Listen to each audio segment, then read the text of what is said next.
Selamat datang di kanal YouTube Omah Solusi Indonesia Foundation.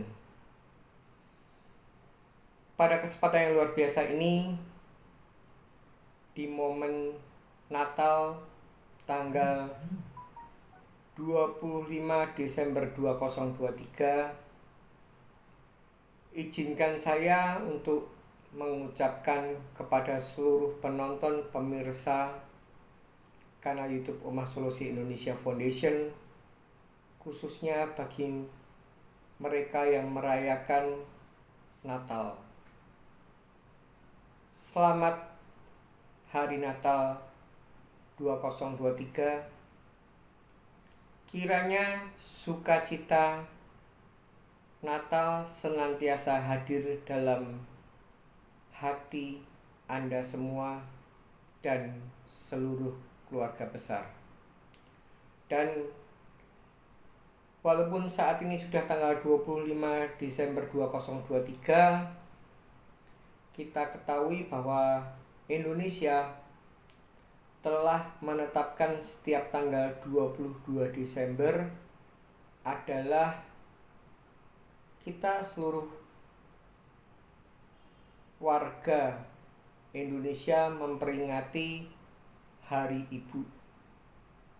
Sehingga walaupun sudah terlambat 3 hari, izinkan saya mengucapkan selamat Hari Ibu kepada seluruh wanita hebat di Indonesia ini tanpa terkecuali. Karena jasa seorang ibu, termasuk saya, telah dilahirkan oleh seorang ibu yang bijak, seorang ibu yang baik hati, dan sekaligus saya mengucapkan selamat Hari Ibu pada ibu saya yang tercinta. Baik, saya di kesempatan yang luar biasa ini akan membawakan sebuah topik atau sebuah judul, siapa yang harus disalahkan, kreditur atau debitur ketika sedang terjadi tunggakan. Saya ulangi judul yang video saat ini Anda tonton. Saya berikan judul, siapa yang harus disalahkan, kreditur atau debitur ketika terjadi tunggakan hutang. Kenapa saya mengangkat topik yang sudah saya bacakan baru saja? Ini saya buat video untuk memberikan wacana edukasi khususnya kepada para penonton pemirsa kanal YouTube Omah Solusi Indonesia Foundation, juga kanal YouTube Omah Solusi Indonesia, khususnya pada keluarga besar Omah Solusi Indonesia, ketika sedang dihakimi, ketika sedang dicerca oleh kolektor, entah itu debt call-nya, kolektor yang melakukan penagihan dengan cara mendatangi debitur yang saat ini sedang menunggak, ataupun ketika sedang dicerca, dihakimi oleh kolektor debt call dari sebuah bank penerbit kartu kredit. Debt call adalah kolektor yang melakukan penagihan dengan cara melakukan penelponan, entah yang ditelepon handphone, entah yang ditelepon fixed line. Yang sering terjadi, conversation yang ada, yang diungkapkan oleh debt call atau desk call, kalau tidak bisa bayar, janganlah berhutang. Itu yang pertama. Dan yang seringkali terjadi juga adalah berani hutang kok tidak berani bayar. Sebenarnya kalimat ini adalah 11-12 yang intinya adalah menyalahkan debiturnya, bukan menyalahkan krediturnya. Padahal, saya katakan padahal, antara debitur dan kreditur itu adalah simbiosis yang saling membutuhkan. Tanpa adanya debitur, tidak akan ada kreditur. Ingat, bank atau kreditur menghimpun dana masyarakat itu ibarat bisa makan tapi tidak bisa buang air besar. Saya ungkapkan, bisa makan tapi tidak bisa buang air besar. Artinya tanpa adanya debitur tidak akan ada yang namanya bisnis bank. Tanpa adanya debitur, maka kreditur atau bank itu sendiri akan kolaps. Karena menghimpun dana masyarakat itu mereka juga memberi kompensasi bunga pinjaman.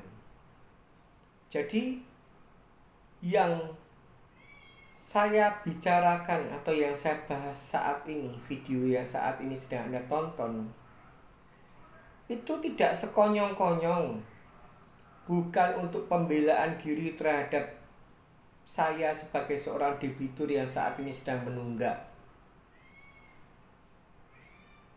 Kami debitur yang saat ini sedang menunggak itu tidak punya keinginan untuk menunggak hutang kesengajaan. Yang ada kami ini awal mulanya pastilah juga sudah memperhitungkan antara pendapatan yang kami dapat versus pengeluaran yang kami wajib keluarkan. Akan tetapi yang namanya dalam kehidupan, yang namanya mencari nafkah atau mencari mata pencaharian, yang namanya bekerja, itu hanya ada dua kemungkinan. Kalau tidak untung, ya buntung. Dan itu juga berlaku bagi kreditur. Kreditur mengeluarkan sebuah produk, entah itu produk untuk menggalang dana dari masyarakat. Itu pun juga seringkali salah perhitungan atau meleset, tidak sesuai dengan ekspektasi yang ada. Dan tadi untuk hal penggalangan dana, entah itu produk tabungan, entah itu produk deposito, entah itu produk investasi lainnya, tidak jarang ketika kreditur tadi men-setting sebuah promo program, itu juga tidak jarang mereka itu salah kalkulasi atau tidak terduga, dan produk yang mereka keluarkan tadi merupakan produk yang tidak ideal bagi mereka. Dan ketika itu terjadi, boleh dikatakan pekerjaan itu kalau tidak untung, ya buntung. Boleh dikatakan ketika bank kreditur salah memprediksi, ya anggap aja dia sedang buntung. Tapi ketika bank menerapkan sebuah program penggalangan dana, entah itu tabungan, entah itu deposito, gebyar hadiah, dan lain sebagainya, itu pun juga sama. Yang ada adalah permainan kalkulasi, di mana bank memberikan hadiah sekian miliar mungkin, dengan harapan bisa menjaring sekian triliun, dengan harapan bisa memutarkan uang yang telah didapat, dan kemudian bisa mendapatkan selisih antara yang mereka galang daripada para nasabahnya dan mereka akhirnya salurkan kepada nasabahnya juga bagian debiturnya. Dari selisih bunga yang didapat, mereka akhirnya mendapatkan laba. Tapi kalau kita ini mau berpikir secara rasional, kalau kita ini mau berpikir secara logis, tadi saya baru membahas dari sisi kreditur, bahwa itu tidak ubahnya bila mana ini kita gali lebih lanjut. Tidak ubahnya kita mengejar sebuah fenomena yang ada di dunia ini. Duluan mana ayam dan telur? Ada yang berpendapat duluan telur. Jika tidak ada telur, maka tidak ada ayam. Tapi di lain pihak ada yang berpendapat duluan ayam, karena tanpa ada ayam tidak ada telur. Dan di sini saya akan memberikan wacana edukasi ketika Anda sebagai debitur yang saat ini sedang macet dan sedang dicaci maki dan sedang dihakimi oleh kolektor, berani pinjam kok nggak berani bayar.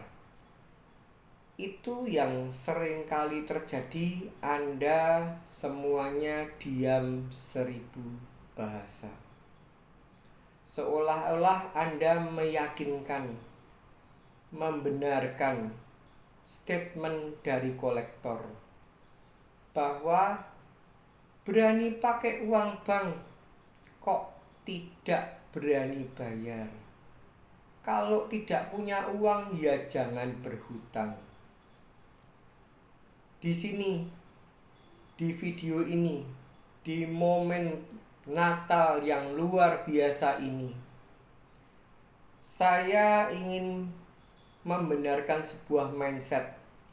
Saya ingin memberikan wacana edukasi bahwa itu bukan 100% salah Anda. Dan satu lagi, kalau mereka berkata tentang hati nurani,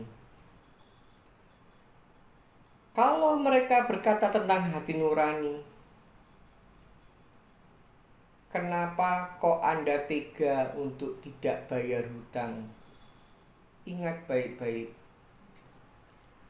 produk hutang kartu kredit itu adalah hanya sebagian dari produk hutang dari yang diciptakan oleh bank, yang dimana misalkan saya bicara untuk hutang yang berfidusia, misalkan kita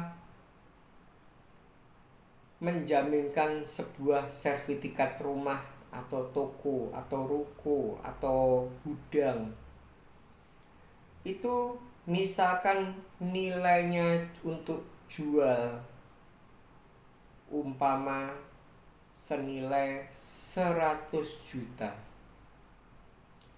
bank sebagai kreditur tidak akan pernah berani meminjamkan senilai 100%-nya, yaitu 100 juta itu sendiri. Paling-paling dari segi apresialnya, paling-paling dari segi anggunan atau yang bisa untuk dikeluarkan itu maksimal 60%. Dan di sini adalah jelas bahwa pihak bank itu yang ada menang dan menang, sedangkan pihak debiturnya yang penghutang itu yang ada posisinya kalah dan kalah. Kalau bisa bayar lancar, kalau kita ini sedang istilahnya tidak ketimpa sebuah masalah atau persoalan-persoalan yang ada ketika kita ulang tahun atau ketika kita ini merayakan sebuah momen, mungkin debiturnya adalah Kristiani atau Katolik, selamat Natal, kasih parcel. Kalau debiturnya saat itu sedang berulang tahun, ketika masih lancar, selamat ulang tahun, kasih ucapan make a wish yang baik-baik, doa yang luar biasa, bahkan dikasih parcel ketika nasabahnya mendepositokan uang yang banyak. Tapi ketika kita sedang berada di posisi yang kurang menguntungkan, boro-boro ucapan selamat ulang tahun, boro-boro ucapan selamat Natal, yang ada adalah sumpah serapah, yang ada malah kita ini dikotbai, kolektor menyamar sebagai seorang pemuka agama. Kita ini diturunkan mentalnya, kita ini diteror mentalnya. Padahal satu kali lagi saya katakan bahwa pada dasarnya tanpa adanya nasabah, baik itu yang dana yang Anda galang maupun nasabah yang sebagai debitur, bank itu tidak bisa apa-apa. Anda bisa bisnis, ini pasti adalah mengharapkan keuntungan. Jadi seperti yang sudah saya katakan, ketika Anda salah menganalisa, menaruhkan penggalangan dana masyarakat tadi ke sebuah produk yang salah, entah itu yang hutang berfidusia, entah itu hutang kartu kredit, entah itu investasi, itu tidak artinya Anda itu Superman, Bang. Anda pun bisa terpeleset, Anda pun juga bisa kolaps. Apalagi banyak sekali faktor-faktor yang terkadang adalah unsur kesengajaan dari manajemen, kebobrokan manajemen, sehingga yang terjadi dana masyarakat ini tidak bisa dipertanggungjawabkan. Jadi harapan saya bagi debitur yang saat ini sedang menunggak, ketika Anda dihakimi, ketika mereka mencaci maki seperti yang telah saya sebut tadi, Anda tuh sudah pakai uang bank, ayo kembalikan. Atau itu masih halus ya, yang kasar misalkan, beraninya pinjam, tidak mau mengembalikan, maling, ngemplang. Itu harapan saya pertama kali adalah satu kata. Kata-kata tersebut tidak mengena hati Anda dulu. Jangan membuat Anda semakin ngelokro. Jangan pernah mengizinkan hati Anda untuk dilukai. Jangan pernah mengizinkan Anda semakin mentalnya down, semakin pesimistis. Tapi katakan bahwa saya memang saat ini sedang menunggak. Tanpa adanya kami, tanpa adanya saya, tanpa adanya nasabah, uang nasabah yang digalang oleh bank, mereka itu adalah bukan apa-apa. Terutama untuk bagian kolektor. Anda boleh 1-2 kali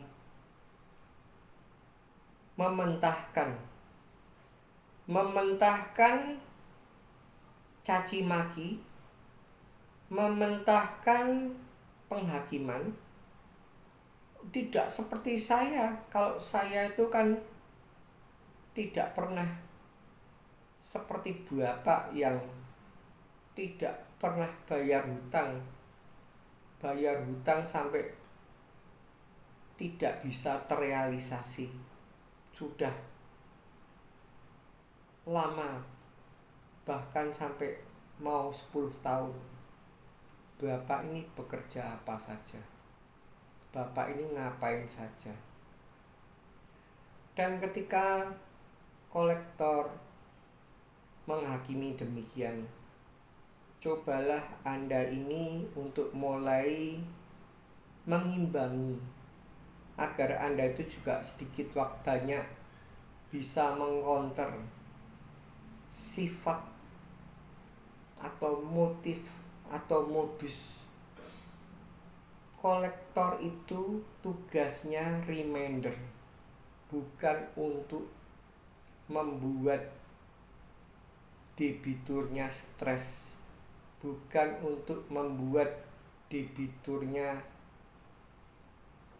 menjadi pesimistis, bukan untuk membuli debiturnya.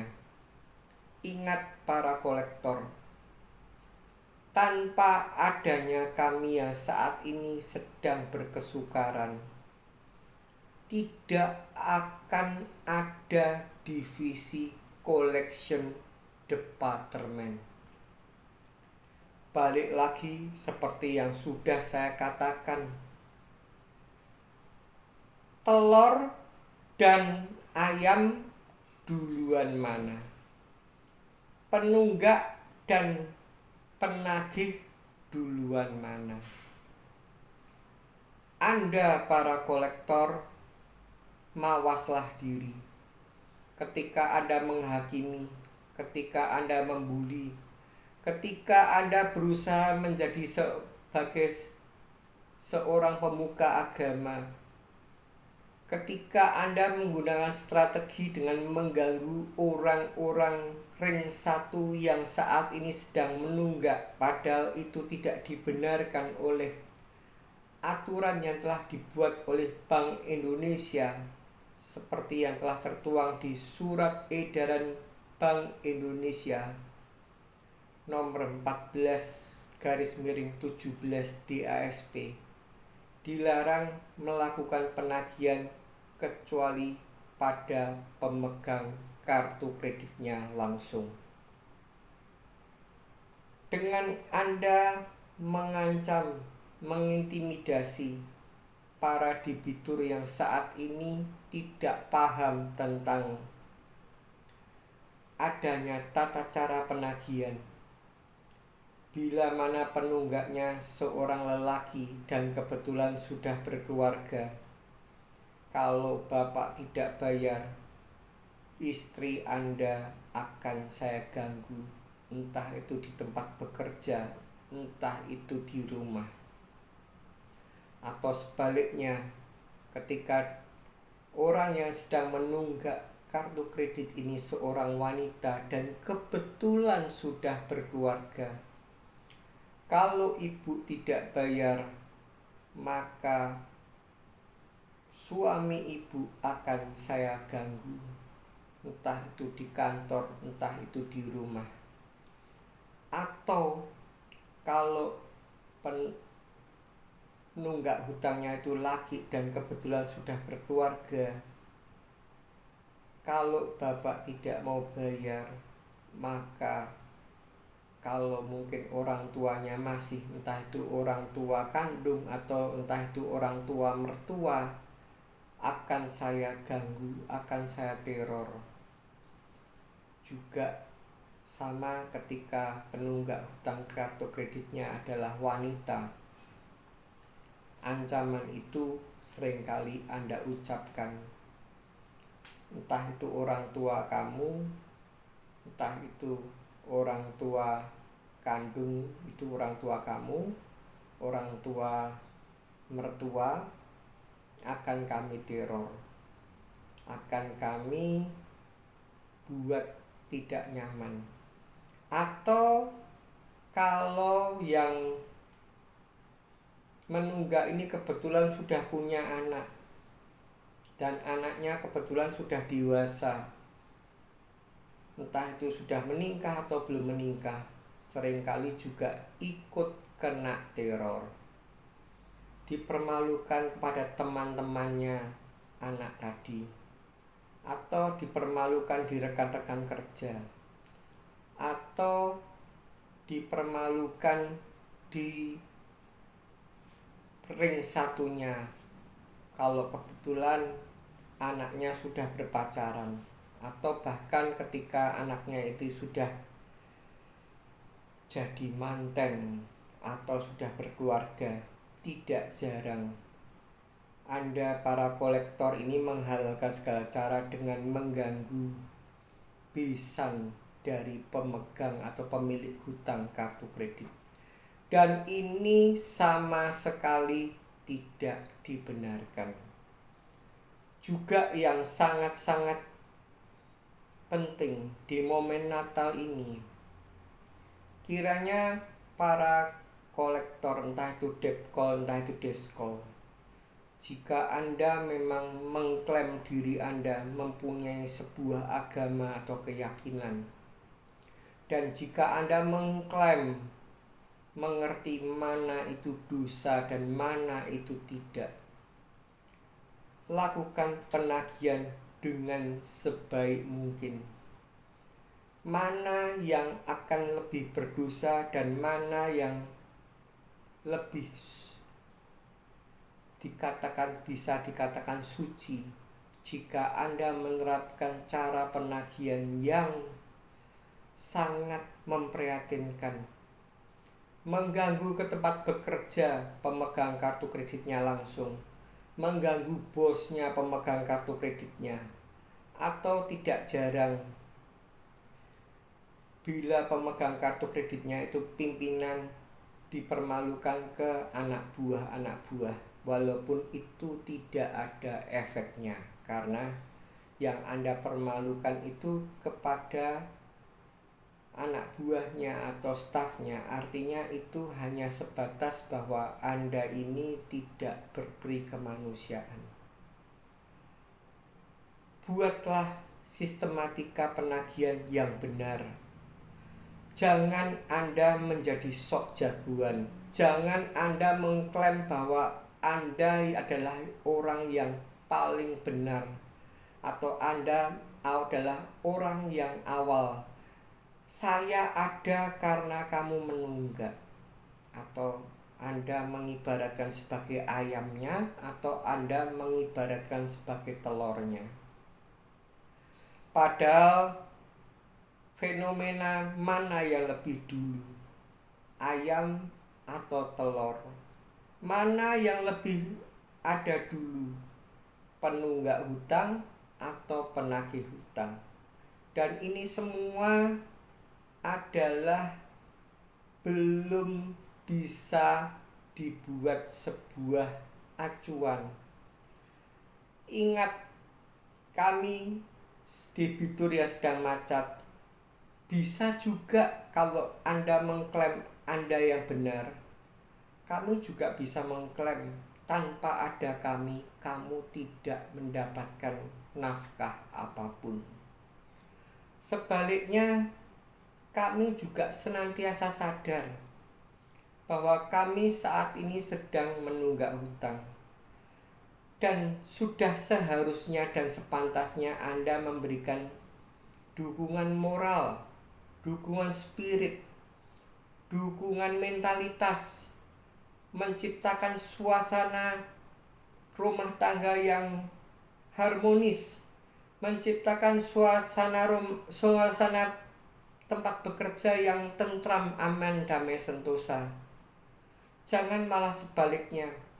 Ketika Anda mempunyai sebuah kepercayaan hanya dengan cara menteror, hanya dengan cara memporak-porandakan sebuah keluarga, hanya dengan memporak-porandakan sebuah hubungan relasi pekerjaan antara anak buah dan pimpinan, hal itu akan segera terbayar.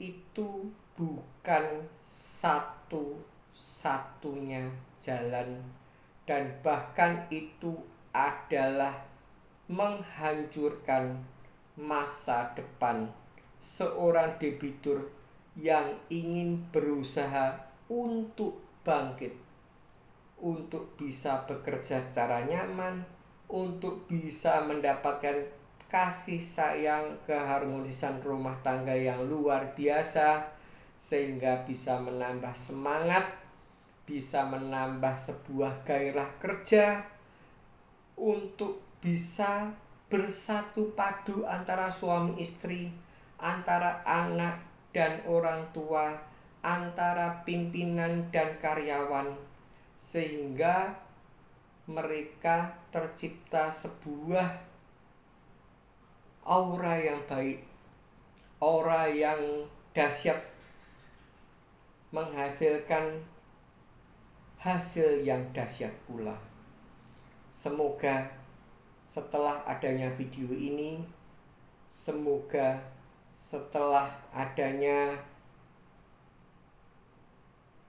wacana edukasi dari saya ini, bagi Anda debitur yang saat ini sedang dicaci maki, dihakimi oleh kolektor, tidak lagi gundah gulana, tidak lagi hanya diam, tidak lagi hanya nerimo.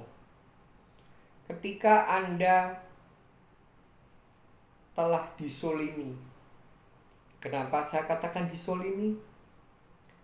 Karena mereka melakukan penagihan dengan keluar dari tata cara penagihan, mengabaikan rasa perikemanusiaan, dan lebih cenderung tidak biadab, menghancurkan, memporak-porandakan sebuah keluarga, menghancurkan, memporak-porandakan mata pencaharian. Dan ingat, jika Anda sebagai kolektor mengklaim diri Anda yang terhebat, tersuci, dan Anda melakukan ini atas dasar alasan yang benar, mawaslah diri Anda. Semoga di momen Natal ini bisa membangkitkan sukacita bagi seluruh penonton pemirsa kanal YouTube Omah Solusi Indonesia Foundation. Jangan pernah letih menghadapi kehidupan ini.